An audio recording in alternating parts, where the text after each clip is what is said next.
Ça donne, Nivine, en carte, ces 4 fronts simultanés dont on parle? Alors, on vous les a représentés justement. Les Ukrainiens, ils avancent d'abord, toujours et encore, aux abords de Bakhmout, autour de la ville de Kremina, même si là, les avancées, elles sont minimes. On vous l'a quand même placé sur la carte.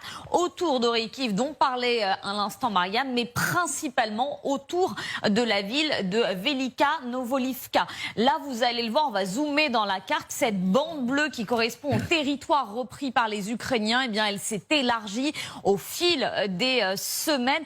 Des combats s'y passent régulièrement. Les Ukrainiens gagnent du terrain et même les Russes le reconnaissent, puisqu'hier soir, le ministère russe de la Défense a expliqué eh bien, avoir repoussé 3 attaques ukrainiennes, 3 attaques notamment autour de cette ville de Novodoské. On est à environ 11 km de Velika Novolivka. Alors, les Ukrainiens, évidemment, eux aussi commentent, sauf que eux ne parlent pas d'attaque déjouée, mais bel et bien de gains. Ils affirment avoir repris cette ville de Rivnopil qui se trouve juste ici.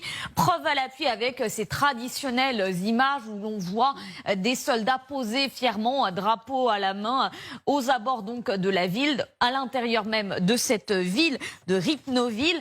On l'a dit, le front également, il s'élargit pour les Ukrainiens autour de la ville d'Orikiv. Et là aussi, on est toujours dans cette bataille de communication entre les deux camps. Très peu d'images filent, très peu d'informations. Mais les Russes expliquent avoir arrêté un groupe de sabotage ukrainien au sud de la ville, tandis que les Ukrainiens affirment avoir mené avec succès des opérations de contre-offensive. Les Ukrainiens qui gagnent également du terrain autour de la ville de Bakhmout, notamment sur les flancs, le flanc nord et le flanc sud. Là aussi, ces bandes bleues qui s'élargissent, mais reprendre Bakhmout va prendre énormément de temps. C'est Anna Maliar, la vice-ministre de la Défense ukrainienne, qui l'expliquait. Pourquoi? Eh bien, elle dit ceci: la région de Bakhmout possède de nombreuses fortifications et forteresses mises en place par nos services pour défendre évidemment la région, mais désormais elles sont occupées par l'ennemi.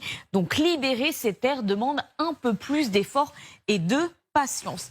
À Bakhmout, comme ailleurs, eh bien, les Ukrainiens ne lâchent rien, ils persévèrent.